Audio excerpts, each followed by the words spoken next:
ऐसी वीडियो रोज देखने के लिए आप मेरे वीडियो को लाइक करें, इस पे कमेंट करें और अपने दोस्तों के साथ शेयर करें।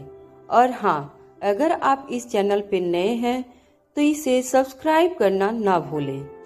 अनिका अपनी बात आगे बढ़ाते हुए डॉक्टर कृष्णन से कहा, और एक बात, जिस लेबोरेटरी में मैंने ये टेबलेट की मैन्युफैक्चरिंग की है उसकी 500 साल पुरानी जेनसिंग मैंने इस्तेमाल कर ली थी।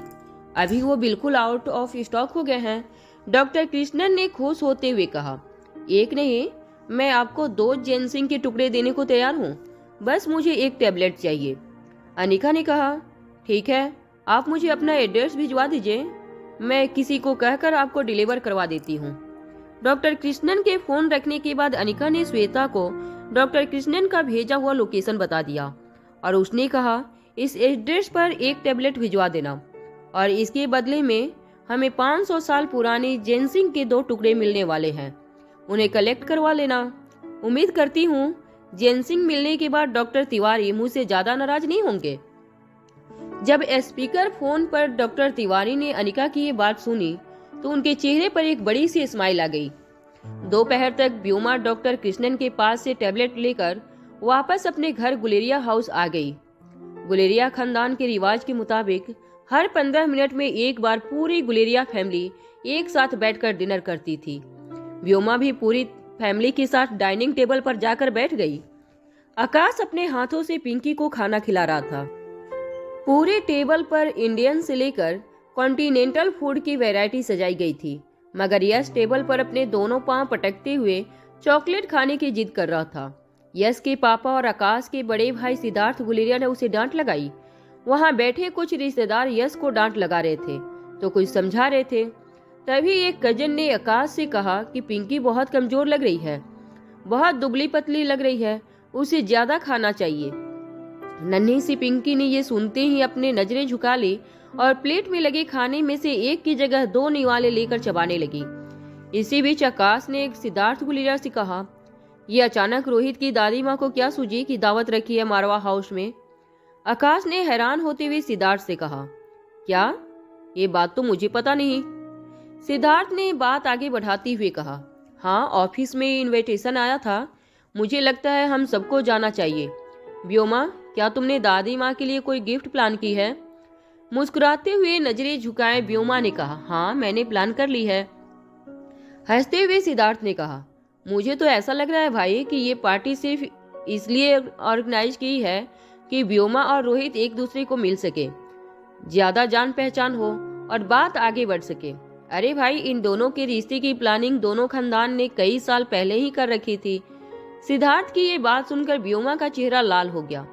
व्योमा ने कहा, सिद्धार्थ भैया, ये आप क्या कह रहे हैं सबके सामने?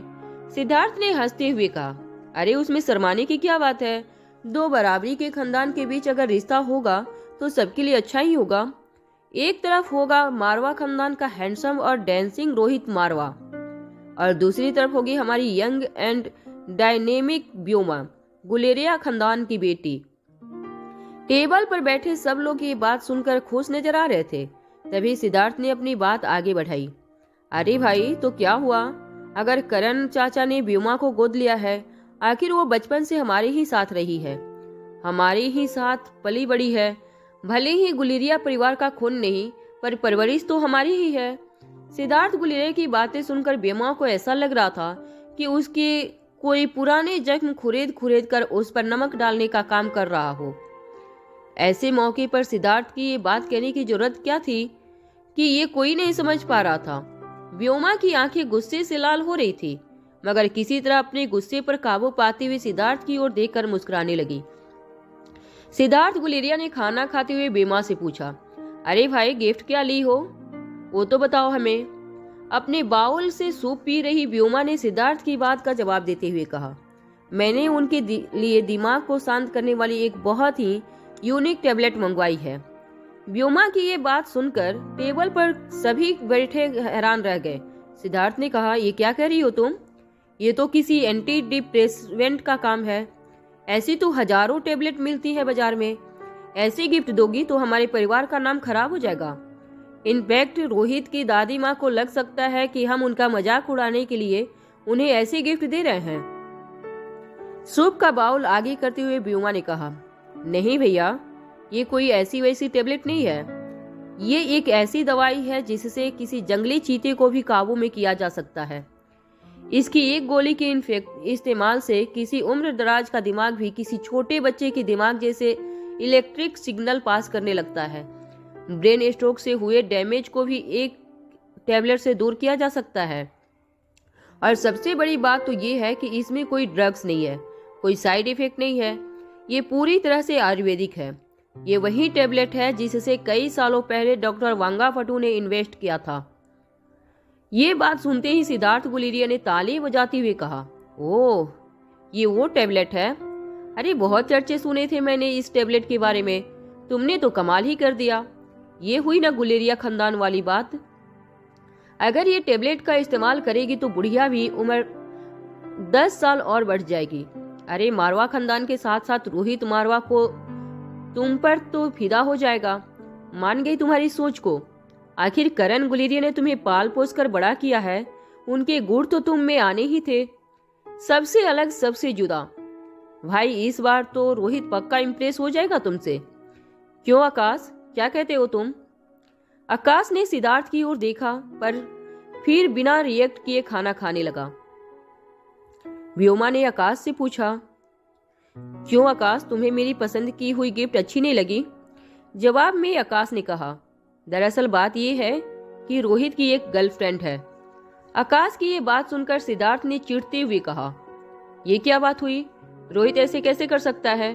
बरसों पहले दोनों खानदान में समझौता हुआ था कि दोनों खानदान के बीच रिश्ता बनाने के लिए हम मारवा खानदान की बेटी की शादी गुलेरिया खानदान की बेटी के साथ करवाएंगे। रोहित ऐसे समझौता कैसे तोड़ सकता है? अपनी नजर ऊपर उठाते हुए आकाश ने कहा, समझौता नहीं टूटेगा। आकाश की बातें सुनकर सभी लोग हैरान थे। एक तरफ वो ये कह रहा था कि रोहित मारवा की एक गर्लफ्रेंड है और दूसरी तरफ ये कह रहा था कि मारवा खानदान और गुलेरिया खानदान के बीच समझौता नहीं टूटेगा। सिद्धार्थ गुलेरिया ने अपना निवाला मुंह में रखने से पहले ही रोक लिया और आकाश से पूछा, ये तुम कहना क्या चाहते हो? आकाश ने अपनी बात बदलते हुए कहा, कुछ नहीं, वो रोहित ने अपना मन बना लिया होगा शायद। सिद्धार्थ ने अपनी आवाज ऊंची करते हुए कहा, अरे ये क्या बात हुई कि मन बदल लिए? मारवा परिवार और गुलेरिया परिवार के बीच पहले ही समझौता हो चुका था कि बड़े होने के बाद रोहित मारवा की शादी गुलेरिया परिवार की बेटी से की जाएगी। अब इतने सालों बाद व्योमा को इंतजार करवाकर रोहित अपने परिवार की बात से मुकर कैसे सकता है? क्या उसे गुलेरिया खानदान की कोई वैल्यू नहीं है? क्या वो गुलेरिया खानदान को एरा गैरा खानदान समझता है? आकाश गुलेरिया ने अपनी नजरें ऊपर करते हुए कहा। सिद्धार्थ की तरफ देखा मगर बिना कुछ कहे चुपचाप अपना खाना खाने लगा। तभी धीमी सी आवाज में व्योमा ने सिद्धार्थ से कहा, भैया अभी इन सब बातों को छोड़ दीजिए, अभी सबको खाना खाने दीजिए। डिनर खत्म करते ही हम सब अपने अपने रूम में जाने लगे। व्योरा जैसे ही अपने कमरे की तरफ ऊपर जाने लगी, आकाश ने उससे पूछा, व्योमा क्या मैं तुमसे बात कर सकता हूँ? व्योमा ने बड़े ही रिस्पेक्टफुली कहा, जी कहो आकाश, क्या कहना चाहते हो तुम? आकाश को समझ नहीं आ रहा था कि वो किस तरह अपनी बात शुरू करे। आकाश ने कहा, देखो व्योमा, तुम तो अच्छी तरह जानती हो कुछ साल पहले ही मुझसे रोहित ने कह दिया था कि वो ये रिश्ता नहीं कर सकता। चाहे दोनों खानदान के बीच समझौता हुआ था, उसने तुमसे शादी करने से पहले ही मना कर दिया था। मगर उस वक्त तुमने कहा था कि जब तक रोहित की जिंदगी में कोई और लड़की नहीं आती तब तक तुम उसका इंतजार करना चाहती हो। मैंने तुम्हारे फैसले का रिस्पेक्ट किया और फैमिली में किसी से ये बात नहीं की कि रोहित ये रिश्ता नहीं करना चाहता था। मगर अब रोहित की जिंदगी में कोई और लड़की आ चुकी है, अब तुम क्या करना चाहती हो? रोहित मारवा ने कुछ साल पहले ही आकाश को प्राइवेटली बुलाकर कह दिया था कि व्योमा से शादी वो नहीं कर सकना चाहता। तब व्योमा ने कहा था कि वो रोहित का इंतजार करना चाहती है। तब आकाश को लगा कि आज नहीं तो कल शायद रोहित व्योमा को पसंद करने लगे। आकाश ने बचपन से व्योमा की हर जिद पूरी की थी, उसकी हर डिमांड को पूरा किया था, मगर आज उसकी हालत कुछ और थे। व्योमा ने नजरें झुकाए हुए कहा, जो तुम कहोगे वही करूंगी मैं। व्योमा अच्छी तरह जानती थी कि उसकी ख्वाहिश पूरी करने के लिए आकाश जरूर कोई न कोई तरकीब निकालेगा जिससे रोहित और अनिका अलग हो जाएं। क्योंकि बचपन से लेकर आज तक उसने व्योमा की हर जिद पूरी की थी। इस बार भी व्योमा कॉन्फिडेंस थी कि आकाश जरूर अपनी बहन की खुशियों के लिए कोई न कोई तरकीब निकालकर अनिका को रोहित से दूर कर देगा। मगर आकाश ने व्योमा से नजर चुराकर कहा, मेरे ख्याल से अब तुम रोहित को भूल जाओ। तुम्हें अब किसी और लड़की को पसंद करने का मन बना लेना चाहिए। व्योमा ने नजरें उठाकर आकाश की ओर देखा। व्योमा को अपने कानों पर यकीन नहीं हो रहा था। व्योमा के शरीर से खून जरूर उबल रहा था, मगर उसके चेहरे पर कोई एक्सप्रेशन नहीं थे। व्योमा ने फिर से अपनी गर्दन झुकाकर आकाश से कहा, ठीक है, तुम जो कहोगे मैं वही करूंगी। ये कहते हुए व्योमा अपने कमरे में अंदर चली गई। कमरे के अंदर जाते ही व्योमा के एक्सप्रेशन धीरे धीरे बदलने लगे। उसका चेहरा गुस्से से लाल हो गया। व्योमा चाहती थी कि रोहित को पाने के लिए आकाश उसकी मदद करे, पर आकाश ने इस तरह की बात कहकर ये साफ कर दिया था कि आकाश उसकी कोई मदद नहीं करना चाहता था, सिर्फ इसलिए क्योंकि उसकी सगी बहन नहीं थी। व्योमा अपने अंदर के गुस्से को बाहर निकालना चाहती थी। उसने अपने कमरे के अंदर की चीजों को यहाँ वहाँ फेंकना शुरू कर दिया। तभी उसके दरवाजे पर नॉक करने की आवाज आई। व्योमा ने तेजी से अपना हुलिया ठीक किया और तेजी से सारी बिखरी हुई चीजों को समेटकर एक तरफ रख दिया। जब व्योमा ने दरवाजा खोला तो सामने सिद्धार्थ गुलेरिया खड़ा था। सिद्धार्थ ने व्योमा से कहा, क्या आकाश ने तुमसे कहा कि वो तुम्हारी कोई मदद करेगा? सिद्धार्थ की बात सुनकर व्योमा ने अपनी नजरें झुका ली। सिद्धार्थ ने अपनी बात को आगे बढ़ते हुए कहा, चलो, हम रोहित मारवा का कुछ नहीं बिगाड़ सकते। वो शहर का ही नहीं, देश का बहुत बड़ा बिजनेस टाइकून है। मगर हाँ, हम उस लड़की को रास्ते से हटा सकते हैं ना? सिद्धार्थ की ये बात सुनकर व्योमा फिर से अपनी नजरें उठाकर सिद्धार्थ की ओर देखने लगी। व्योमा ने सिद्धार्थ से कहा, भैया आप रहने दीजिए, अब इस बात को आकाश के ऊपर छोड़ते हैं। वो जो तय करेगा मुझे मंजूर होगा। वैसे भी बिजनेस हेड होने के नाते परिवार के सारे डिसीजंस आकाश ही लेता है। व्योमा की बात काटते हुए सिद्धार्थ ने कहा, बिल्कुल नहीं, मैं खामोश चुपचाप खड़ा ये सब देखता रहूं, ये बिल्कुल नहीं हो सकता। अब देखो मैं क्या करता हूँ। पार्टी में बहुत बड़ा तमाशा होगा। गुलेरिया परिवार का तमाशा बनाने वाली उस लड़की का मैं जो तमाशा बनाता हूँ वो तुम देखना। तुम बिल्कुल फिक्र न करो, अब देखो मैं क्या करता हूँ। सिद्धार्थ की बात सुनकर व्योमा इमोशनल हो गई। अपनी बड़ी बड़ी आंखों से सिद्धार्थ को देखते हुए व्योमा ने धीमी आवाज में सिद्धार्थ से कहा, भैया आप मेरे लिए इतना कुछ कर रहे हो।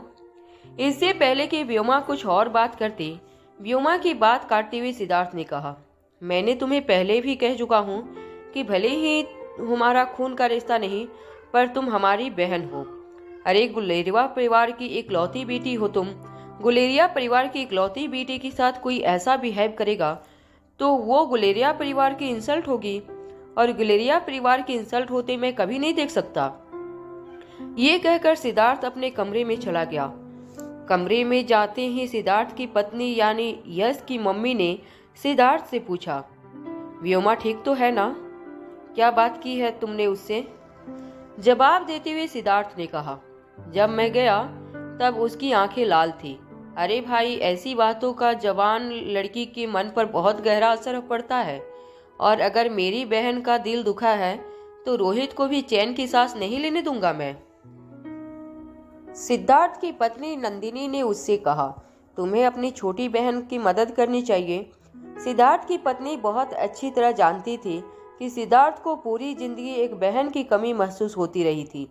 करण गुलेरिया और उनके तीनों भाई किसी के घर बेटी पैदा नहीं हुई थी। फिर करण गुलेरिया ने व्योमा को गोद लिया।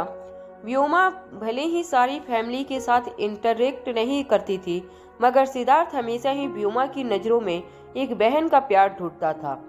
अपने दोनों हाथ कमर पर रखकर सिद्धार्थ ने कहा, ले देखे एक ही बेटी है खानदान की, उसकी भी ठीक तरह से देखभाल नहीं कर सकता कोई।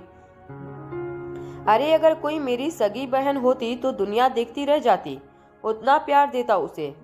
मगर मेरी किस्मत में न तो बहन का प्यार है ना ही बेटी का। तुम भी मुझे अब तक बेटी नहीं दे पाई।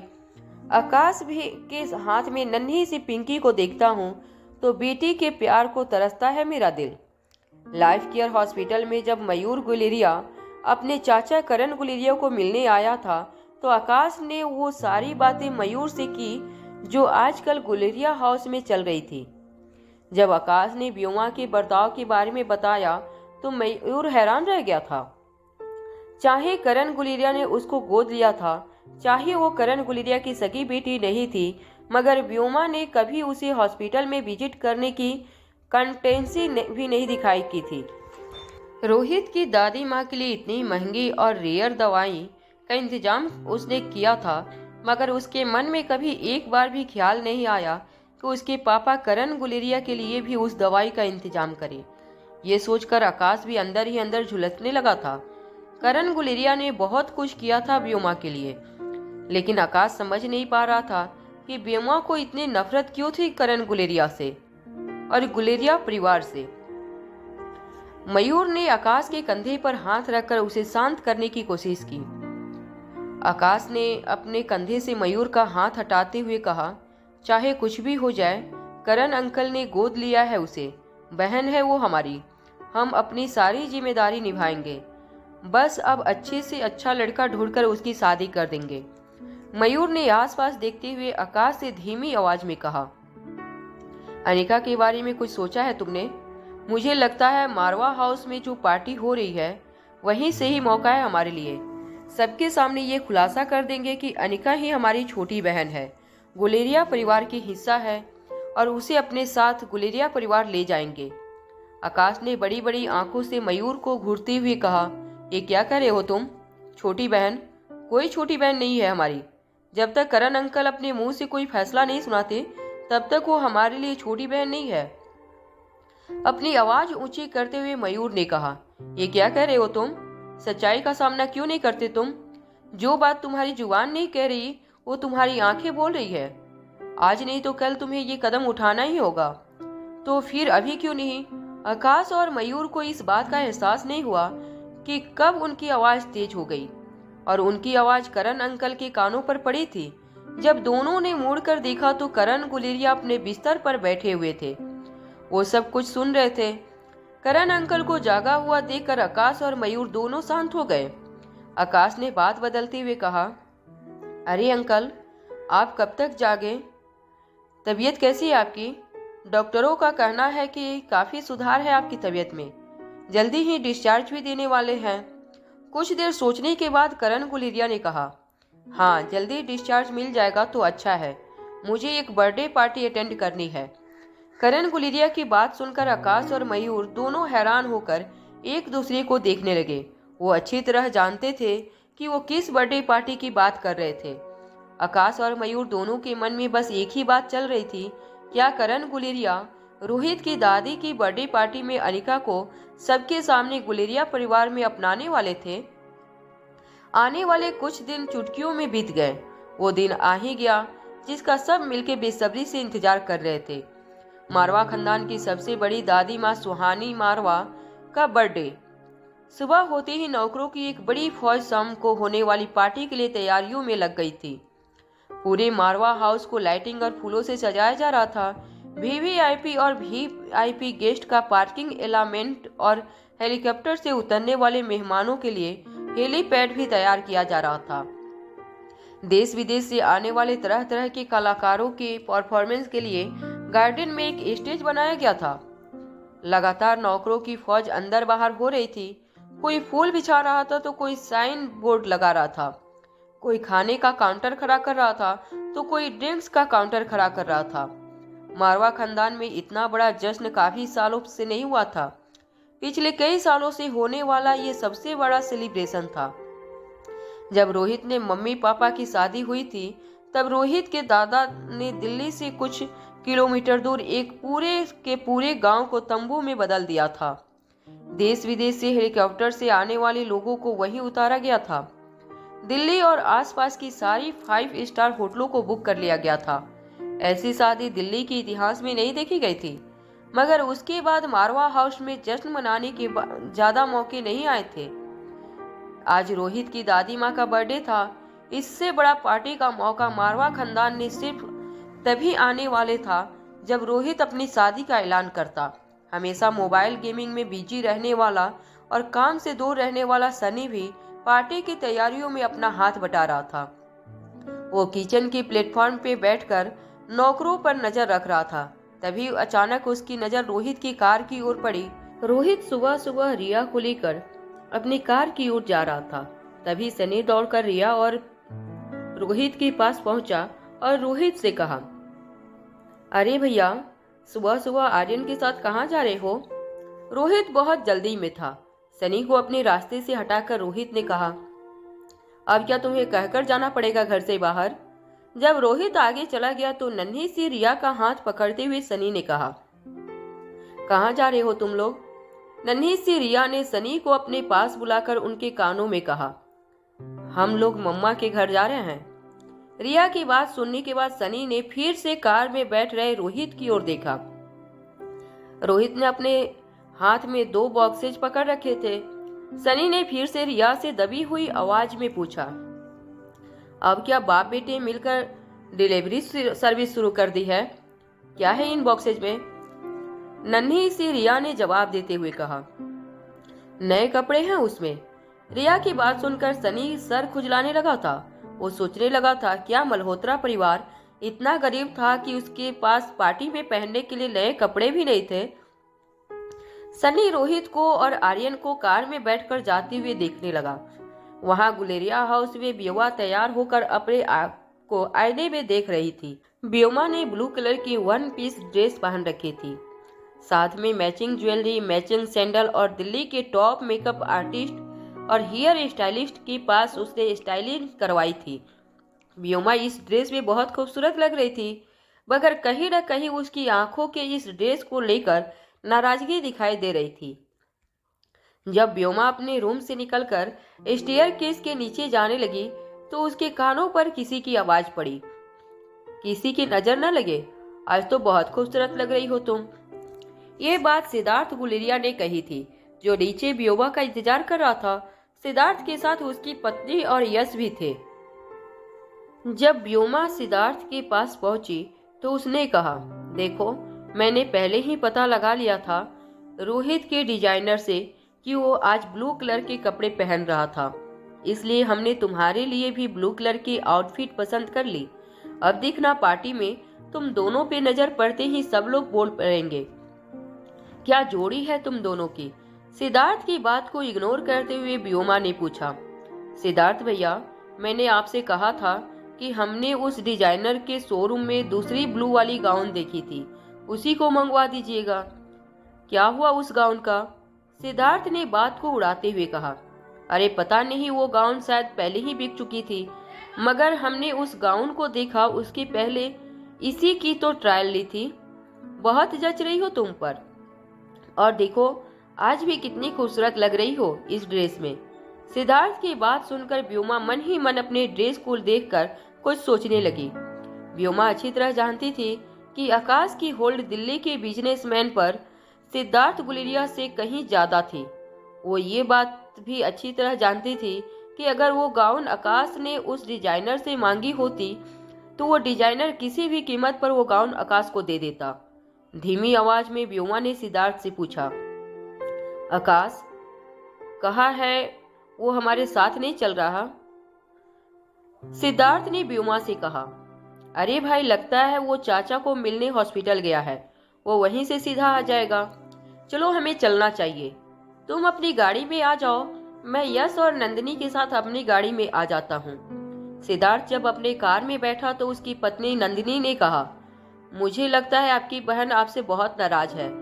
सिद्धार्थ ने बात का जवाब देते हुए कहा, नाराज क्यों होगी? इतनी शानदार ड्रेस लाया हूँ उसके लिए, और इतनी बढ़िया खबर भी निकलवाई थी उसके लिए कि रोहित आज कौन से कलर के कपड़े पहनने वाला है, और भला आज क्यों नाराज होगी वो? तुम देख लेना, आज दिल्ली की सबसे खूबसूरत लड़की लगने वाली है वो पार्टी में। नंदिनी अच्छी तरह से जानती थी कि ब्योमा किस तरह अपनी भाभियों को नीचा दिखाने के लिए हर छोटी छोटी बात पर बतंगड़ बनाया करती थी, मगर गुलेरिया परिवार की इकलौती बहन होने के नाते इस परिवार के सारे भाई उसकी फरमाइश पूरी करने में लग जाते और उसकी हर गलती को नजरअंदाज कर देते। मल्होत्रा हाउस में श्वेता ने अपनी एक डिजाइनर ड्रेस दिखाते हुए अनिका से पूछा, ये ड्रेस कैसी रहेगी दीदी? ये ड्रेस मैंने पहले कभी नहीं पहनी है, मगर आज की इस पार्टी में आप पर खूब जचेगी। अनिका ने पार्टी की कोई खास तैयारी नहीं की थी, मगर जब श्वेता घर आई तो उसने कहा, नहीं दीदी, आपको पार्टी में तैयार होकर जाना है। आखिर वहाँ पार्टी में बड़े बड़े लोग मौजूद होंगे और ढेर सारी तैयारियां करके आए होंगे। जब अनिका और श्वेता अनिका के बेडरूम में ये सारी बातें कर रहे थे, तब दोनों के कानों पर अंजलि मामी की आवाज पड़ी। नीचे अंजलि मामी ने कहा, अरे रोहित बेटा, तुम यहाँ इस वक्त? ये सुनकर अनिका और श्वेता दोनों दंग रह गए। नीचे रोहित हॉल में एक बड़ा बॉक्स लेकर अंजलि मामी के पास आया और कहने लगा, मैं यहाँ ये ड्रेस डिलीवर करने आया हूँ। रोहित की बात सुनकर अनिका भी नीचे आ गई थी। रोहित की हरकत पर अनिका को गुस्सा भी आ रहा था और इरिटेशन भी हो रही थी। तभी अंजलि मामी ने मुस्कुराते हुए कहा, देखो अनिका, रोहित तुम्हारे लिए ड्रेस लाया है। अनिका की ओर बड़ी बड़ी आंखों से देख रहे रोहित को अनिका ने कहा, इस तरह मेरे लिए ये ड्रेस लाने का क्या मतलब है? रोहित ने बड़े पोलाइटली अनिका की बात का जवाब देते हुए कहा, बस मुझे लगा ये ड्रेस आपके ऊपर बहुत अच्छी लगेगी तो मैं ले आया। क्यों, क्या गलत किया मैंने? अनिका सबके सामने घर में तमाशा नहीं करना चाहती थी, इसलिए धीमी आवाज में अनिका ने कहा, बात ये नहीं है, बात ये है कि आपको मेरे मेजरमेंट्स भी नहीं पता तो फिर इस तरह? अनिका की बात काटते हुए रोहित ने भी धीमी आवाज में कहा, किसने कहा मुझे आपके मेजरमेंट नहीं पता है? रोहित की ये बात सुनते ही अंजलि मामी ने अपने हाथों से अपनी स्माइल छुपा ली और फिर टॉपिक बदलते हुए कहा, जाओ अनिका, ऊपर जाके ये ड्रेस ट्राई करो।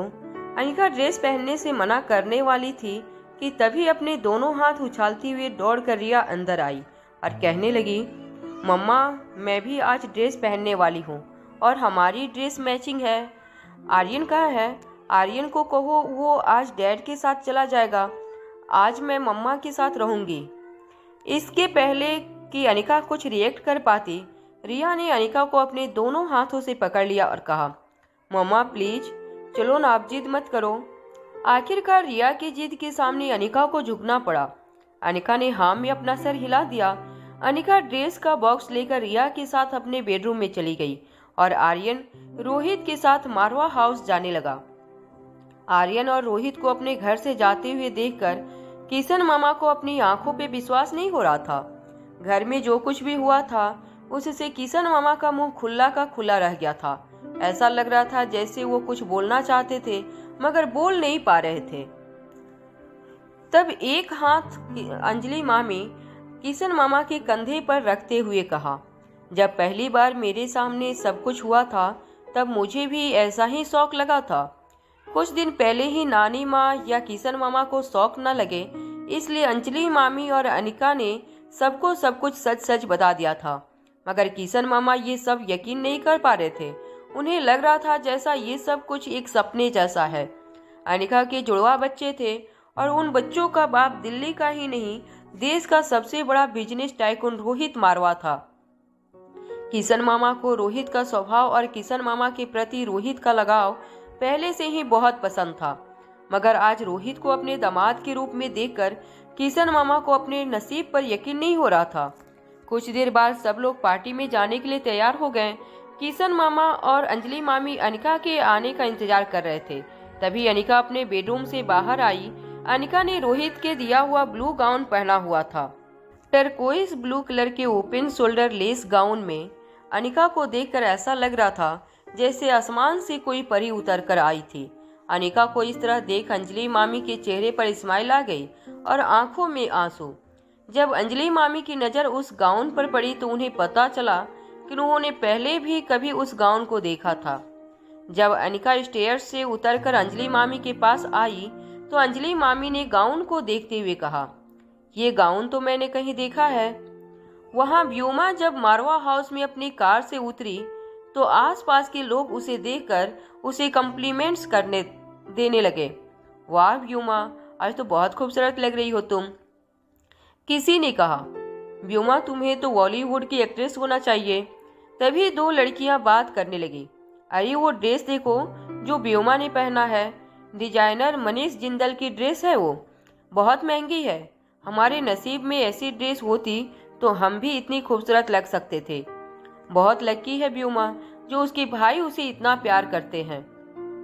व्योमा जिस किसी भी पार्टी में जाती थी वो उस पार्टी का सेंटर ऑफ अट्रैक्शन बन जाती थी, पर अब इतने सालों के बाद उसकी ये आदत उसकी जरूरत बन गई थी। मीडिया वाले उसकी धड़ाधड़ फोटो खींचने लगे। पेज 3 में और ग्लैमर मैगजीन में आए दिन व्योमा की तस्वीरें छपती रहती थी। फिल्म इंडस्ट्री में ना होने के बावजूद व्योमा हमेशा ही बी टाउन में चर्चा में रहती थी। कई फिल्मी एक्ट्रेस व्योमा से जला करती थीं। व्योमा ने अपने दोनों हाथों से अपने ड्रेस को लिफ्ट किया और मारवा मैंसन की ओर अपने कदम बढ़ाने लगी। तभी व्योमा ने नोटिस किया कि एक लंबी काली जीप मारवा मैंसन के बाहर आकर धीरे से रुकी। मारवा खानदान की इस पार्टी में गेस्ट महंगी गाड़ियों से आए थे। पार्किंग लॉट को देखकर ऐसा लग रहा था जैसे महंगी गाड़ियों का मेला लगा था वहां पर। अभी अभी जो काली जीप वहां आकर रुकी थी वो इन गाड़ी के हिसाब से काफी लो ग्रेड की मानी जा सकती थी, इसलिए प्रेस और मीडिया ने भी उस गाड़ी से अपनी नजरें हटा ली। जब व्योमा मारवा मैंसन में अंदर जाने लगी तभी उसे पीछे से किसी की आवाज सुनाई दी, व्योमा जरा रुक जाओ। जब व्योमा ने मुड़कर पीछे देखा तो योगिता रायचंद्र अपनी मां मीनाक्षी रायचंद्र के साथ खड़ी थी। योगिता ने मीनाक्षी को कान में कुछ कहा और तेजी से चलकर व्योमा के पास आ गई।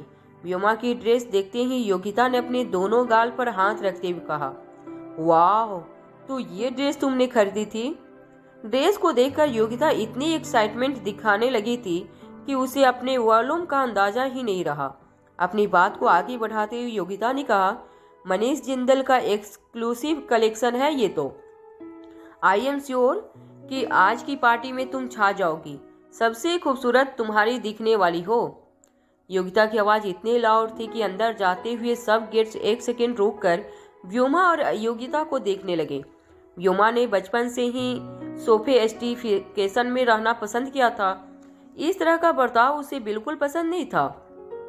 बड़े खानदान के लोग जब किसी पार्टी में जाते हैं तो वो ये नहीं दिखाना चाहते कि इस पार्टी के लिए उन्होंने स्पेशली तैयारी की थी।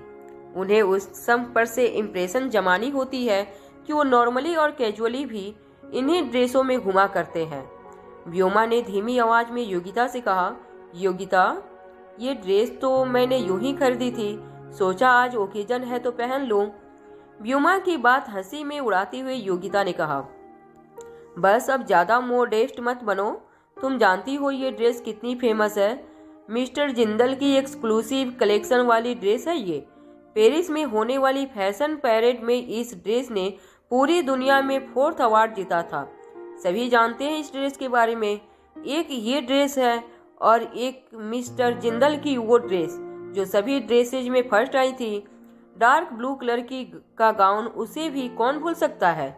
वो गाउन तुम आज पहन लेती तो कयामत ढा देती। मगर हाँ, ये ड्रेस भी औसम है। उस पार्टी में इससे अच्छी ड्रेस किसी ने नहीं पहनी होगी। तुम छा जाओगी पार्टी पर। व्योमा ने हल्की सी मुस्कुराहट योगिता को देते हुए कहा, चलो अंदर चलते हैं। व्योमा ही जैसे ही आगे चलने लगी, योगिता ने व्योमा का हाथ पकड़ते हुए कहा, जरा रुक जाओ, अभी अभी मैंने अपनी बुआ की गाड़ी को अंदर आते देखा।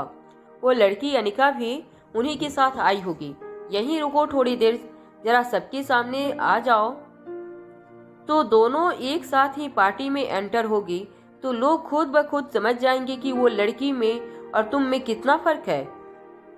रोहित को भी पता चल जाएगा कि उसने गलत लड़की को चुन लिया है। व्योमा ने योगिता से अपनी सॉफ्ट आवाज में पूछा, क्या वो मिस अनिका दिखने में अच्छी नहीं है? कुछ देर सोचने के बाद योगिता ने कहा, नहीं नहीं, बिल्कुल नहीं। मतलब वैसे चेहरा अच्छा है मगर वैसे फिगर भी अच्छा है। हाइट आम लड़कियों से ज्यादा है। मगर योगिता खुद नहीं समझ पा रही थी कि चाहे वो जितनी कोशिश कर रही थी अनिका की बुराई करने की, मगर किसी न किसी तरह उसके मुंह से अनिका की तारीफ ही निकल रही थी। फिर किसी तरह अपने आप को कंट्रोल करते हुए योगिता ने आंखें बंद करके एक ही झटके में कह दिया, अरे बहुत बुरे कपड़े पहनती है वो। भला ये गांव की वाली लड़की का हमसे क्या मुकाबला। पहाड़ों में कई खूबसूरत बंजारन घूमती रहती हैं, मगर उनसे हमारा कोई मुकाबला थोड़ी ना है। योगिता की सहेलियां जो योगिता के आसपास खड़ी थीं, वो योगिता की इस बात को सुनकर हंसने लगी। तभी एक लड़की ने कहा कि उस लड़की अनिका की माँ आज से कई साल पहले दिल्ली के ऊंचे खानदान के मर्दों से काफी फेमस थी। बहुत खूबसूरत औरत थी। ऊंचे खानदान के लड़के उसको देखते ही उसके प्यार में पड़ते और बस अपनी जिंदगी खराब कर लेते। अनिका के बारे में ऐसी बातें सुनकर व्योमा की आंखों में चमक पड़ने लगी थी। योगिता ने अपनी सहेलियों को रोकते हुए कहा, अब बस करो, आज के दिन उस लड़की की बातें मत करो। देखो जरा हमारी व्योमा की तरफ कितनी ब्यूटीफुल लग रही है। मुझे तो पक्का यकीन है कि आज मिस्टर रोहित मारवा व्योमा को देख के पूरी तरह से लट्टू हो जाएंगे और आज ही दोनों की सगाई अनाउंस कर देंगे। सारी लड़कियां एक साथ मिलकर इस बात की व्योमा को बधाई देने लगी। व्योमा को योगिता की इन फ्रेंड्स का बिहेवियर बिल्कुल पसंद नहीं आ रहा था। वो किसी तरह उनसे दूर रहना चाहती थी। व्योमा के रिएक्शन से योगिता को इस बात का एहसास हो गया था। योगिता अपने दोनों हाथों से ताली बजाते हुए कहा, चलो लड़कियों, मुझे नहीं लगता तुम्हें गुलेरिया परिवार और मारवा परिवार की प्राइवेट बातों में इंटरेस्ट लेना चाहिए। जब वो ये सारी बातें कर रही थी, तभी अचानक उसका ध्यान दरवाजे पर गया, जहां से मल्होत्रा परिवार अंदर आ रहा था। जैसे ही मल्होत्रा खानदान दरवाजे से दाखिल हुआ, ऐसा लग रहा था कि सबकी नजर दरवाजे पर जम गई थी। हवा की एक ठंडी लहर के साथ अनिका दरवाजे से अंदर आई। अनिका की खूबसूरती को देखकर आपस में बात करते लोग अचानक शांत हो गई। ना चेहरे पर मेकअप, ना आंखों पर आई शेड, ना होठों पर लिपस्टिक, मगर अनिका के चेहरे को देखकर ऐसा लग रहा था जैसे कोई महान चित्रकार ने खुद अपने हाथों से अनिका को जीता जागता स्वरूप दिया था। अनिका की खूबसूरती की तारीफ करने के लिए लोगों को शब्द नहीं मिल रहे थे। वो बस बिना कुछ बोले, बिना पलक झपकाए अनिका को देखते रह गए। योगिता की दोस्त जो इस वक्त अनिका का मजाक उड़ा रही थी, जानती नहीं थी कि उस वक्त जिसकी खूबसूरती को आसपास के लोग घूरे जा रहे थे, वही लड़की अनिका थी। उनमें से एक लड़की ने कहा, उस लड़की को देखो कितनी खूबसूरत है। ऐसी खूबसूरत लड़की तो मैंने दिल्ली में आज तक नहीं देखी। तभी पास खड़ी दूसरी फ्रेंड ने कहा, अरे जरा देखो उसने क्या पहन रखा है। ये तो वही डिजाइनर गाउन है मिस्टर जिंदल का, जिसने पेरिस से ड्रेस ऑफ द ईयर का अवार्ड जीता था। इतना खूबसूरत ड्रेस पहनने के बावजूद ये कहना मुश्किल है कि ड्रेस ज्यादा खूबसूरत है या ये लड़की। देखो तो उस खूबसूरत लड़की के साथ एक नन्ही सी परी भी है, मगर इस नन्ही परी ने अपने चेहरे पर मास्क क्यों चढ़ा रखा है। लगता है वो उस लड़की की छोटी बहन है। तभी एक मिडिल एज औरत ने अपने पति से कहा, जरा पता करो ये कौन से खानदान की लड़की है। हमारे राजेश के लिए रिश्ता लेकर जरूर जल्दी से पहुंच जाते हैं, इससे पहले कि ऊंची खानदान के लड़कों की लाइन लग जाए इनके घर के बाहर। योगिता अनिका को देखकर हैरान रह गई। उसने कभी सोचा नहीं था कि हमेशा सीधी साधी रहने वाली अनिका आज इस तरह से पार्टी में एंटर करेगी।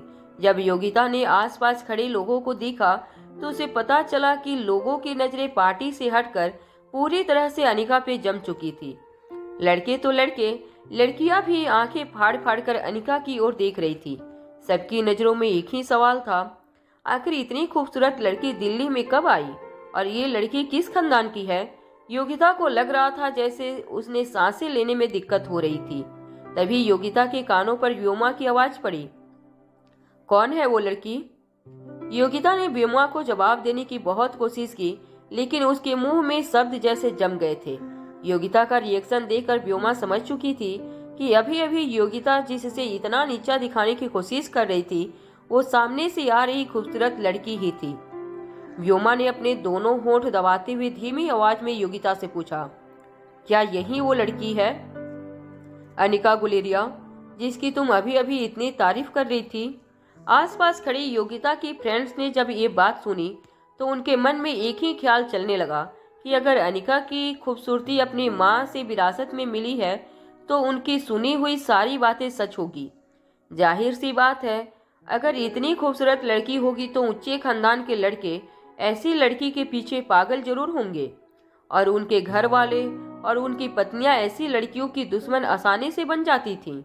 पार्टी में उस वक्त इंस्ट्रूमेंटल लाइट म्यूजिक के अलावा कोई शोर नहीं हो रहा था। सब चुपचाप खड़े अनिका की ओर देख रहे थे। अनिका ऐसे बड़े खानदान की पार्टी में पहले कभी नहीं गई थी। उसने धीरे से श्वेता को पूछा, क्या बड़ी बड़ी पार्टियों में लोग चुपचाप खड़े खड़े एक दूसरे को घूरते रहते हैं, कुछ बात नहीं करते आपस में? मुस्कुराते हुए श्वेता ने कहा, ये सब तुम्हारी खूबसूरती देखकर बोलना भूल गए हैं। हाई हिल्स में अनिका को चलने में काफी दिक्कत हो रही थी। अपना बैलेंस बनाने के लिए अनिका ने अपना एक हाथ अपनी कमर पे रख दिया। अनिका का फिगर देखकर सारे मर्द अपनी होश खो बैठे थे और उनकी पत्नियां जलन के मारे उन्हें घूरे जा रही थी। हाई हिल्स में अनिका अपना बैलेंस नहीं रख पा रही थी कि वो किसी तरह अपने जूते निकालकर कंफर्टेबल होना चाहती थी, मगर इससे पहले कि अनिका झुककर अपने जूते निकालती, श्वेता ने अनिका का हाथ पकड़ लिया और कहा, देखो, इस वक्त सारे मर्दों और औरतों की नज़र तुम पर गड़ी है। ऐसी कोई हरकत मेहरबानी करके मत करना जिससे इन उच्च खानदान के लोगों के बीच हमारी नाक कट जाए। रिया ने भी अपनी मम्मा से कहा, मम्मा, अब आप इतनी खूबसूरत हो तो थोड़ी बहुत फैशन तो करनी चाहिए ना। आपको पता है डैड ने इस आउटफिट को तैयार करने में कितनी मेहनत की है। आप भी थोड़ी बहुत तकलीफ उठा सकती हो ना डैड की इस गिफ्ट को रिस्पेक्ट देने के लिए। इरिटेट होकर अनिका ने रिया से पूछा, अपने डैड से कहो मेरे लिए बिना हिल्स वाले नॉर्मल सैंडल मंगवाए, वरना मैं ये हिल्स निकाल कर नंगे पांव चलना शुरू कर दूंगी। अपनी ड्रेस की नन्ही सी जेब से फोन निकालकर रिया ने अनिका से कहा, ठीक है मम्मा, मैं अभी डैड को बता देती हूँ। इसके बाद मल्होत्रा परिवार मारवा हाउस में एंट्रेंस से होकर में हॉल की तरफ आगे बढ़ने लगे, मगर हॉल में एंटर होने से पहले ही अनिका को किसी की आवाज सुनाई दी, रुक जाओ अनिका। श्वेता और अनिका ने जब मुड़ के देखा तो योगिता उनके पास आ रही थी। योगिता ने अनिका के पास आकर पूछा, मुझे एक बात बताओ, ये गाउन तुम्हें कहाँ से मिला? किसने दिया ये गाउन तुम्हें? योगिता को बात का जवाब देने में अनिका को कोई इंटरेस्ट नहीं था, इसलिए अनिका ने योगिता को पूरी तरह से इग्नोर कर दिया। श्वेता बहुत ही सॉफ्ट हार्टेड लड़की थी। योगिता को बुरा न लग जाए इसलिए बात बदलते हुए कहा, अरे योगिता, तुम भी आई हो, चलो हम सब साथ में चलते हैं अंदर, आखिर हम तीनों बहनें हैं। श्वेता का हाथ अपने कंधे से हटाते हुए योगिता ने अनिका से फिर पूछा, तुमने मेरी बात का जवाब नहीं दिया, बताओ ये ड्रेस किसने दिया है? मल्होत्रा खानदान की हालत मैं अच्छी तरह से जानती हूँ, मुझे नहीं लगता ये गाउन वो इस वक्त अफोर्ड कर सकते हैं। बड़बोली योगिता ने बिना सोचे समझे यहाँ तक कह दिया, जरा वहाँ देखो, व्योमा गुलेरिया खुद भी ये गाउन नहीं खरीद पाई, फिर ये तुम्हारे पास आया कैसे? तुमने जो ड्रेस पहन रखी है उसकी कीमत तुम खुद नहीं जानती होगी, बताओ कैसे खरीदी तुमने ये ड्रेस? अनिका ने बड़ी कैजुअली योगिता की बात का जवाब देते हुए कहा, कैसे खरीदी मतलब? मैं स्टोर में गई और वहां से खरीद ली। अनिका के इस जवाब से योगिता को बौखलाहट और भी ज्यादा बढ़ने लगी थी।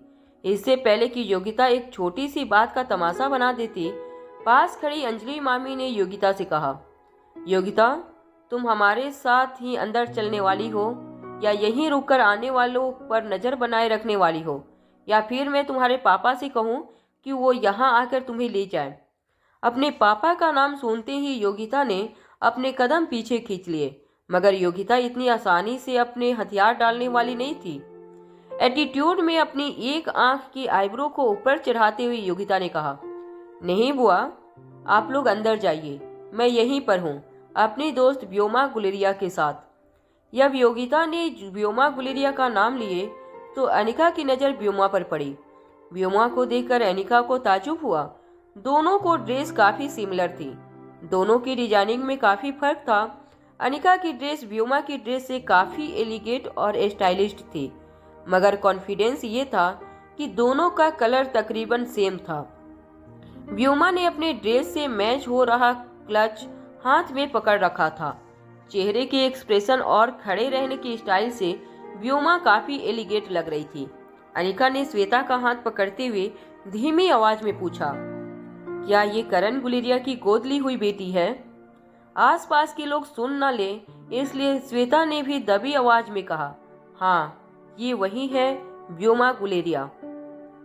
श्वेता ने अपनी बात आगे बढ़ाते हुए कहा, करण गुलेरिया ने अपनी पूरी जिंदगी स्वाति बुआ से ही प्यार किया। उनके चले जाने के बाद भी किसी से शादी नहीं की। उनके प्यार में की मैं दाद देती हूँ। स्वाति बुआ के चले जाने के बाद भी करण ने उनके प्यार को जिंदा रखा। ये बात करते हुए श्वेता और अनिका के हाल के एक तरफ चले गए, मगर पीछे खड़ी व्योमी ने उनकी सारी बातें सुन ली थी। व्योमा अभी तक जान चुकी थी कि पहले बाजी अनिका जीत चुकी थी। ड्रेसिंग और स्टाइलिंग के मुकाबले में अनिका व्योमा से एक कदम आगे निकली थी, लेकिन दादी माँ को गिफ्ट देकर सबको इम्प्रेस करने के कंपटीशन में अब व्योमा पीछे नहीं हटना चाहती थी। इस बार व्योमा को पक्का यकीन था कि वो नहीं हारेगी, चाहे मल्होत्रा फार्मेसी से अनिका दादी माँ के लिए अमृत टेबलेट ही क्यों न ले आई हो। मगर डॉक्टर वंगापटू की टेबलेट के सामने अमृत टेबलेट फीकी पड़ जाएगी, ये बात वो अच्छी तरह जानती थी। जब व्योमा ये सब बात सोच रही थी तो उसके कानों पे कुछ लोगों की बातें पड़ी। एक मिडिल एडजस्ट ग्रुप आपस में कह रहा था, देखा तुमने उस लड़की की ड्रेस को? उस ड्रेस को पेरिस में हुए वर्ल्ड फैशन डिजाइनर्स के कंपटीशन में फर्स्ट प्राइज मिला था। इस बात को लेकर डिजाइनर मनीष जिंदल पूरे हफ्ते छाए रहे थे। न्यूज और सोशल मीडिया पर सबकी नजरें इसी बात पर टिकी थी कि आखिर इंडिया में कौन खरीदेगा ये ड्रेस। मुझे तो लग रहा था कि मारवा खानदान या गुलेरिया परिवार में से ही कोई ये ड्रेस खरीद पाएगा, मगर पता नहीं कैसे इस ड्रेस को मल्होत्रा परिवार ने मनीष जिंदल के पास से खरीद लिया। उसी ड्रेस को गुलेरिया परिवार व्योमा परिवार के लिए खरीद नहीं पाया। तभी उस औरत को शांत करवाते हुए दूसरी एक औरत ने कहा, अरे भाई, चाहे जो भी हो, है तो वो गोद ली हुई बेटी ना, कोई सगी थोड़ी ना है। बेचारी को प्यार तो मिला, पर जरा बजट में। उस औरत की बात सुनकर उसके बाकी साथी हंसने लगे। व्योमा अपनी नजर झुकाकर दांत कचकचाने लगी।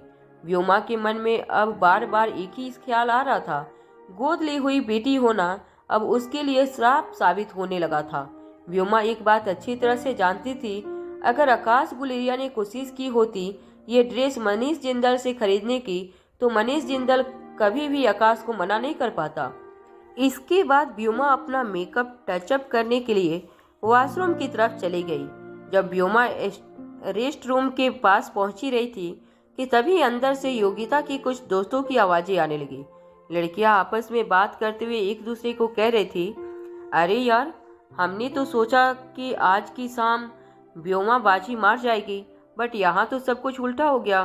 तभी एक दूसरी दोस्त ने कहा, हाँ यार, मुझे भी लगा कि रोहित मारवा और व्योमा की आज एंगेजमेंट डिक्लेयर कर दी जाएगी, और अब तक तो हम सबको यही लग रहा था कि रोहित मारवा और व्योमा की जोड़ी बहुत सही जमेगी। मगर अब मुझे लग रहा है कि जैसे ही रोहित मारवा की नज़र उस लड़की पर पड़ेगी, वो व्योमा को भूल जाएगा। एक तो वो लड़की पहले से खूबसूरत है, ऊपर से उसने मनीष जिंदल वाली वो क्लासी आउटफिट पहनी है। व्योमा को आउटफिट का उसके आउटफिट के सामने तो कोई मुकाबला ही नहीं। जब योगिता की सहेलियां अंदर इस बात को लेकर हंस रही थी, तभी व्योमा अचानक ही रेस्ट रूम में एंटर हुई। व्योमा को देखकर बाकी सबकी हंसी एक साथ रुक गई।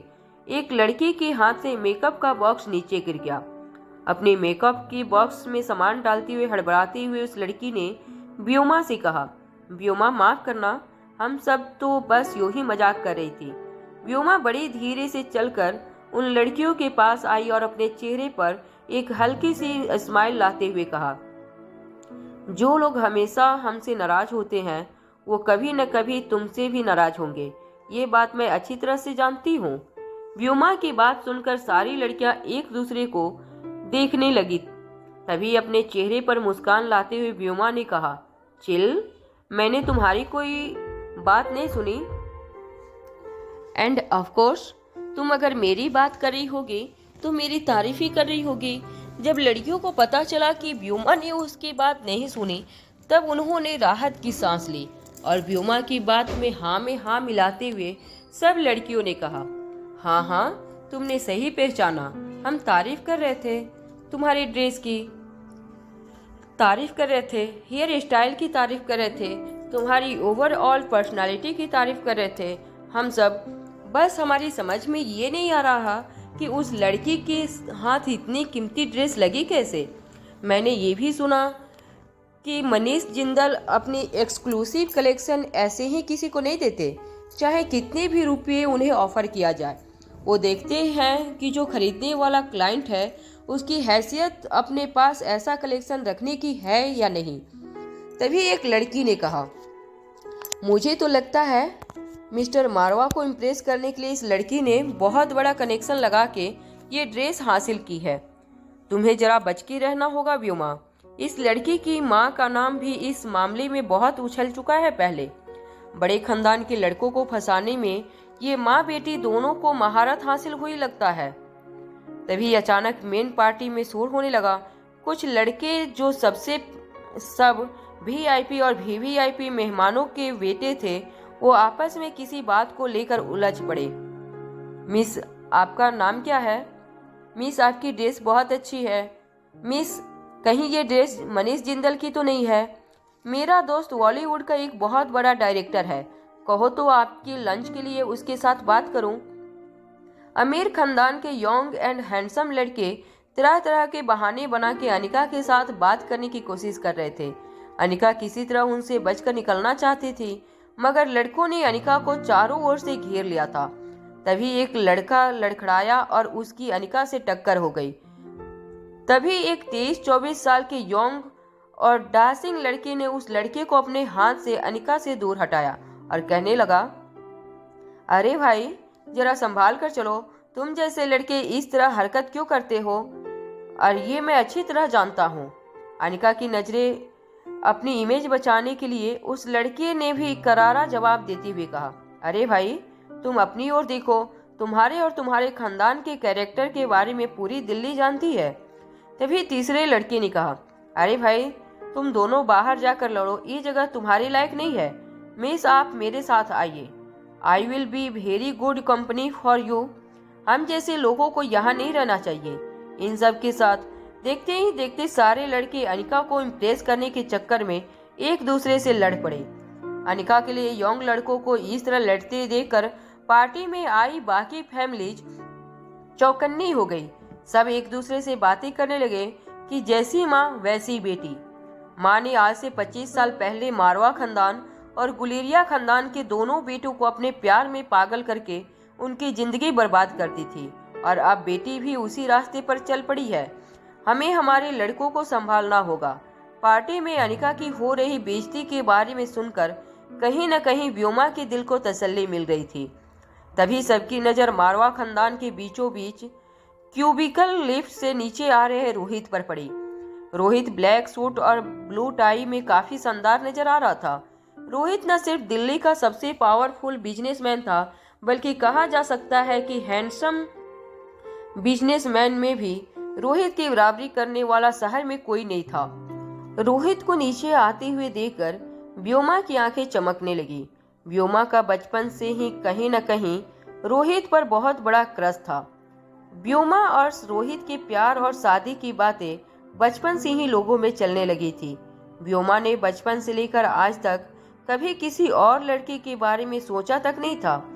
जैसे जैसे साल बीतते गए, व्योमा का प्यार जुनून में बदलता गया।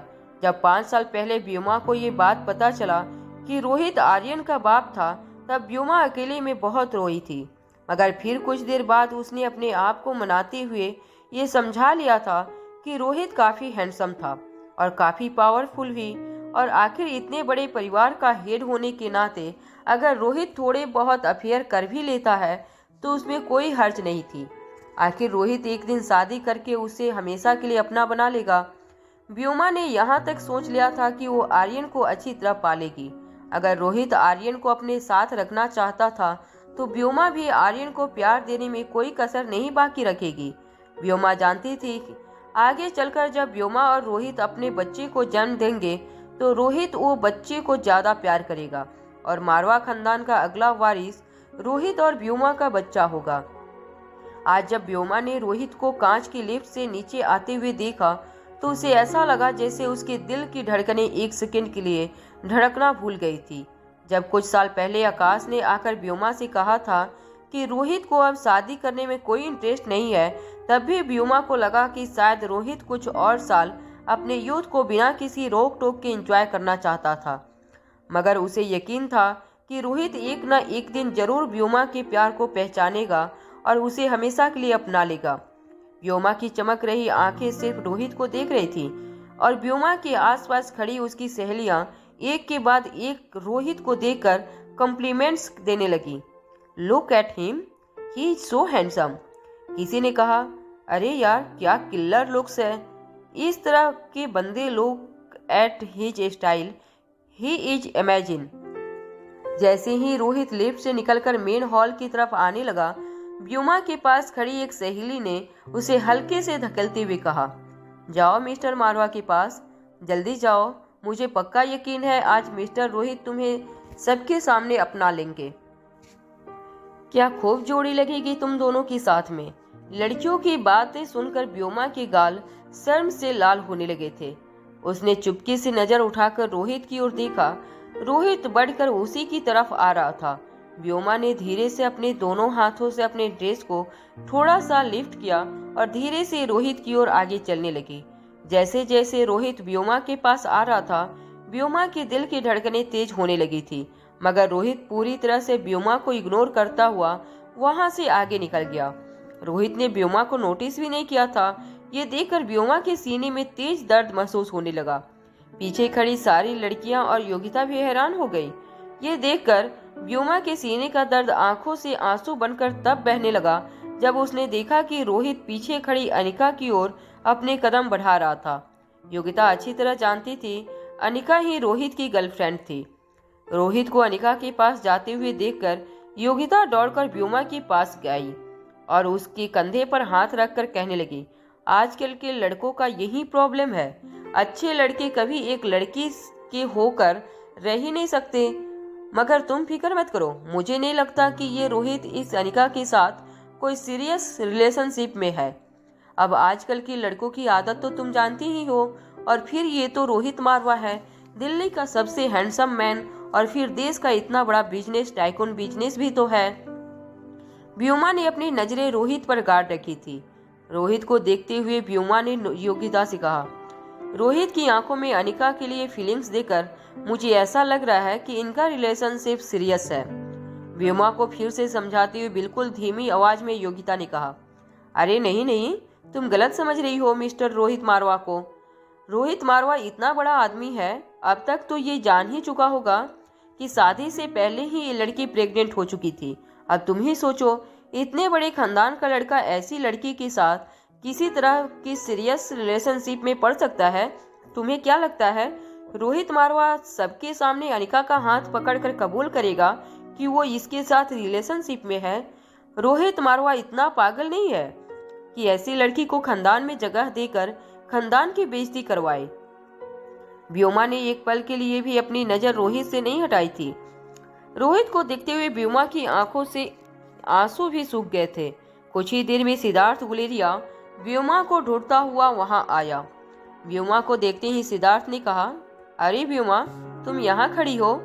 व्योमा को योगिता से दूर ले जाते हुए सिद्धार्थ गुलेरिया ने धीमी आवाज में व्योमा से कहा, अरे तुम्हारी क्या हालत हो गई है? तुम्हारा चेहरा क्यों उतरा हुआ है? अपनी आंखों के आंसू छुपाते हुए व्योमा ने धीरे मगर सख्त आवाज में सिद्धार्थ गुलेरिया से पूछा, भैया क्या आप मुझे बता सकते हैं कि जो ड्रेस मुझे पसंद आई थी वो ड्रेस उस लड़की को कैसे मिल गई? अनिका की ओर देखते हुए सिद्धार्थ गुलेरिया ने कहा, अच्छा यही ड्रेस थी वो? तभी मैं सोचूं कि ये ड्रेस मैंने पहले कहाँ देखी है। सिद्धार्थ गुलेरिया की ऐसी बात पर व्योमा तेज नजरों से उसे देखने लगी। सिद्धार्थ ने हड़बड़ाती हुई आवाज में कहा, देखो व्योमा, तुम तो अच्छी तरह जानती हो कि तुम्हारी मांगी कोई चीज मैं तुम्हारे सामने हाजिर न करूं, ऐसा तो हो नहीं सकता। मैंने पूरी कोशिश की थी ये ड्रेस लाने की। मुझे लगता है वो ड्रेस उस लड़की को रोहित मारवा ने दी होगी। सिद्धार्थ गुलेरिया ने अपने दोनों हाथ अपनी कमर पर रखते हुए कहा, मुझसे एक बहुत बड़ी गलती हो गई। मुझे आकाश को कहना चाहिए था कि वो ड्रेस मनीष जिंदल से मांगे। मैं जानता हूँ वो आकाश को कभी नहीं मना कर पाता। मगर व्योमा, तुम एक ड्रेस को लेकर अपना मूड खराब मत करो। व्योमा ने गहरी सांस लेते हुए सिद्धार्थ की बात का जवाब देते हुए कहा, बात सिर्फ ड्रेस की नहीं है। उस ड्रेस की वजह से मुझ पर क्या बीती वो सिर्फ मैं ही जानती हूँ। उस लड़की ने उस ड्रेस की वजह से मुझे सबके सामने नीचा दिखाया। लोग यहाँ तक बात करने लगे कि मैं उस ड्रेस पर इसलिए नहीं पहुँच पाई क्योंकि मैं गुलेरिया खानदान की सगी बेटी नहीं हूँ, गोद ली हुई बेटी हूँ मैं। अगर मुझ में गुलेरिया परिवार का खून होता तो वो ड्रेस उसकी जगह मैंने पहनी होती। व्योमा की ये बात सुनते ही सिद्धार्थ गुलेरिया की आंखें गुस्से से लाल हो गई। अपनी आवाज को गहरी करते हुए सिद्धार्थ गुलेरिया ने कहा, एक ड्रेस को लेकर उस लड़की ने तुम्हें इस तरह सबके सामने जलील किया। शक्ल से तो बिल्कुल भोली भाली लगती है, मगर हरकतें देखो कैसी है। अरे इस मल्होत्रा खानदान का हमसे क्या मुकाबला भला। और वैसे भी ये लड़की तो मल्होत्रा खानदान की है भी नहीं। मैंने पता किया है, उसका सरनेम है गुलेरिया। गुलेरिया सरनेम होने से गुलेरिया खानदान का खून उसकी रगों में थोड़े ही बहने लगेगा। तुम बिल्कुल ध्यान मत दो उस लड़की की बातों पर। मैंने तुम्हारा बदला पहले ही ले लिया है। व्योमा हैरानी से अपने भाई सिद्धार्थ गुलेरिया को देखने लगी। मुस्कुराती हुई व्योमा की बात का जवाब देते हुए सिद्धार्थ ने कहा, तुम्हें क्या लगता है अभी अभी इतने सारे यंग लड़के एक साथ अनिका से दोस्ती करने के लिए आपस में लड़ने क्यों लगे थे? हैरान व्योमा ने सिद्धार्थ से पूछा, क्या इन सबके पीछे तुम थे? हाँ, मैं अपना सर हिलाते हुए सिद्धार्थ ने कहा, अरे भाई मैंने तो सिर्फ इतना ही किया। ये लड़के जो उसकी ब्यूटी से इम्प्रेस होकर कब से उसे ताड़े जा रहे थे, उनमें एक छोटी सी बात फैला दी कि अगर कोई लड़का इसे पैसों से इम्प्रेस कर दे तो ये लड़की कुछ ही दिनों के लिए उसके साथ दोस्ती करने के लिए हंसी खुशी राजी हो जाती है। बस अमीर खानदान के अयास लड़कों को इन्हीं मौकों की तलाश रहती है। पड़ गए सबके सब एक ही लड़की के पीछे। हो गई लड़की की सबके सामने बदनामी। पहले ही लोगों ने इसकी माँ के बारे में तरह तरह की बातें सुन रखी है। माँ की बदनामी ने आज बेटी को भी बदनाम कर दिया और अब तक कोई ये बात तो जानता है नहीं कि यह लड़की दरअसल रोहित मारवा की गर्लफ्रेंड है। और ऐसे मौके पर रोहित मारवा भी सबके सामने इसका हाथ पकड़कर ये तो नहीं कहने वाला कि ये उसकी गर्लफ्रेंड है। अरे मुझे तो लगता है अभी अभी जो तमाशा हुआ था वो देखकर शायद रोहित को भी बिल्कुल अच्छा नहीं लगा होगा। अरे भाई वैसे भी किसको अच्छा लगेगा कि खुद की गर्लफ्रेंड इतने सारे मर्दों के बीच घिरी हुई हो। अभी अभी उन लड़कों के साथ इस लड़की का जो हादसा हुआ उसके चर्चे पार्टी में सभी की जबान पर है। हो ना हो, मुझे तो लगता है रोहित मारवा जरूर उस लड़की का हाथ पकड़कर सबके सामने उसे पार्टी से बाहर फेंक देगा। व्योमा को समझ नहीं आ रहा था कि आपने भैया सिद्धार्थ गुलेरिया की इस बात पर उसे हंसना चाहिए या रोना। बस वो मन ही मन प्रार्थना करने लगी कि अभी अभी उसके भैया ने जो कुछ भी कहा था वो सारी बातें सच साबित हो और रोहित मारवा अनिका का हाथ पकड़कर उसे सबके सामने बेइज्जत करके पार्टी से निकाल दे। अपने परिवार के साथ खड़ी अनिका इन सारी बातों से बिल्कुल अनजान थी। उसे इस बात का बिल्कुल नहीं पता था कि इस वक्त पार्टी में हर जगह एक ही जबान पर सिर्फ अनिका का ही नाम था। सारे लोग सिर्फ अनिका के बारे में ही बात कर रहे थे, कुछ अच्छी, कुछ बुरी और कुछ बहुत बुरी। सिद्धार्थ गुलेरिया की फैलाई हुई बात जब पार्टी में मर्दों के बीच आग की तरह फैल गई तो एक के बाद एक सारे मर्द अनिका के पास आकर उससे दोस्ती बढ़ाने में अपनी किस्मत आजमाने लगे। किसी ने आकर कहा, मिस अनिका, हरियाणा में मेरा बहुत बड़ा फार्म हाउस है, क्या आप मेरे साथ चलना पसंद करेंगे? तो किसी ने कहा कि मैं एक बिजनेस मीटिंग के लिए थाईलैंड जा रहा हूँ, क्या आप मुझे कंपनी देंगी? एक 35 साल के रईस जादे ने यहाँ तक कह दिया, देखिए मेरा दोस्त एक पिक्चर प्रोड्यूस करने जा रहा है, अगर आप कुछ दिनों के लिए मेरी दोस्त बन जाएं तो मैं उससे कहकर आपको इजीली लॉन्च करवा दूंगा। अनिका को ये नहीं पता था कि बड़ी बड़ी पार्टियों में आने वाले लोगों की सोच इतनी छोटी हो सकती है। अनिका के पास खड़े किशन मामा और अंजलि मामी को बेहद शर्मिंदगी महसूस हो रही थी। अनिका के आसपास मंडरा रहे लड़कों को दूर करते हुए अंजलि मामी ने कहा, प्लीज आप लोग अकेला छोड़ दीजिए हमें। अनिका किसी के साथ दोस्ती नहीं करना चाहती। अनिका यहाँ इस शहर में अभी नई है, वो धीरे धीरे अपने दोस्त बना लेगी। अंजलि मामी की बात काटते हुए एक 25-26 साल के लड़के ने कहा, मिसेज मल्होत्रा, अगर आप अनिका को कन्विंस करें मेरे साथ दोस्ती करने के लिए तो मैं आपको अपने पापा से मिलवाऊंगा। पूरे देश में 500 से भी ज़्यादा क्लिनिक है हमारे। मल्होत्रा फार्मेसी के साथ अगर हमारी कंपनी का टाई अप हो गया तो ये आपके लिए भी अच्छा होगा। अनिका अब तक सिर्फ इसलिए खामोश थी क्योंकि ओकेजन ही कुछ ऐसा था। बड़ी दादी माँ का बर्थडे था। वो माहौल खराब नहीं करना चाहती थी, मगर अब पानी उसके सर से ऊपर चला गया था। अनिका अच्छी तरह जानती थी कि इन कमजोर लड़कों को मार्शल आर्ट के एक ही दाव से वो ढेर कर सकती थी। अनिका ने अपनी मुट्ठी कसते हुए रिया से कहा, रिया जाओ, थोड़ी देर के लिए अपनी बड़ी मामी के पास जाओ। अनिका ने सोच लिया कि आज इन अमीरजादों को तो सबक सिखाकर रहेगी। नन्ही सी रिया भी समझ चुकी थी कि मम्मी का एग्री यंग वुमन वाला स्वरूप बहुत जल्दी बाहर आने वाला है। नन्ही सी रिया अंजलि मामी के पीछे जाकर छुप गई। अंजलि मामी ने रिया को संभालते हुए कहा, डरो मत बेटा, मम्मा को कुछ नहीं होगा। रिया ने मास्क पहन रखा था, इसलिए अंजलि मामी रिया के चेहरे से रिएक्शन अच्छी तरह देख नहीं पा रही थी। अपनी बड़ी बड़ी आंखों से अंजलि मामी को देखते हुए नन्ही सी रिया ने कहा, मुझे बहुत दया आ रही है। नन्ही सी रिया की पीठ पर हाथ घुमाते हुए अंजलि मामी ने कहा, मैंने कहा ना तुमसे, डरने की कोई बात नहीं है, ना ही तुम्हारी मम्मा पर तुम्हें दया खाने की कोई जरूरत है। नन्ही सी रिया जो मास्क पीछे दरअसल मुस्कुरा रही थी, उसने अंजलि मामी की ओर देखते हुए कहा, बड़ी मामी, मुझे मम्मी के लिए नहीं, इन सब अंकल लोग के लिए दया आ रही है। नन्ही सी रिया अच्छी तरह से जानती थी कि जब अनिका शांत होती थी तब चाहे कोई कुछ भी कहे, अगर किसी बात का कोई फर्क नहीं पड़ता, मगर एक बार अनिका ने अपना टेम्पर खो दिया तो सामने वालों की धुलाई पक्की थी। अभी अंजलि मामी रिया को संभालने की कोशिश कर ही रही थी कि धड़ाम से एक लड़का अंजलि मामी के पांव के पास आकर गिरा। ये वही लड़का था जो अभी कुछ देर पहले अंजलि मामी से मल्होत्रा फार्मेसी के साथ पार्टनरशिप टाई अप के बदले अनिका को कुछ दिनों की दोस्त बनाना चाहता था। अनिका ने उस लड़के के मुंह पर जोर से एक मुक्का जड़ दिया था। नीचे गिरे हुए लड़के को देखकर श्वेता हैरान रह गई थी। वो लड़का जो अंजलि मामी के कदमों के पास पड़ा था, उसे दिन में तारे नजर आने लगे थे। उसने कभी ये एक्सपेक्ट नहीं किया था कि इतनी खूबसूरत सी, चंचल और भोली भाली दिखने वाली लड़की असल में इतनी ताकतवर होगी कि एक ही मुक्के में उसे ढेर कर देगी। बड़ी मुश्किल से वो लड़का फिर से अपने कदमों पर खड़ा हुआ। होश संभालते ही उस लड़के ने देखा कि अनिका फिर से उसके सामने आकर खड़ी हो गई थी। उसने फिर से मुक्का मारने के लिए अनिका ने फिर से अपनी मुठिया कस ली थी, मगर जैसे ही उसे मुक्का मारने के लिए अनिका ने अपना हाथ उठाया, उस लड़के के गालों पर अनिका का मुक्का पड़ने से पहले ही किसी ने अनिका का हाथ रोक लिया। अनिका का हाथ रोहित मारवा ने रोक रखा था।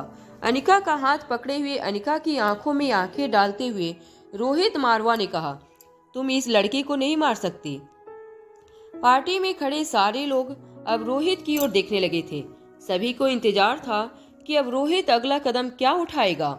जैसे ही उस लड़के ने देखा कि रोहित मारवा खुद उसका बचाव करने आया था, तो रोहित मारवा ने से कहने लगा, अच्छा हुआ रोहित आप यहाँ आ गए, वरना इस लड़की ने तो मेरी जान ही निकाल ली थी।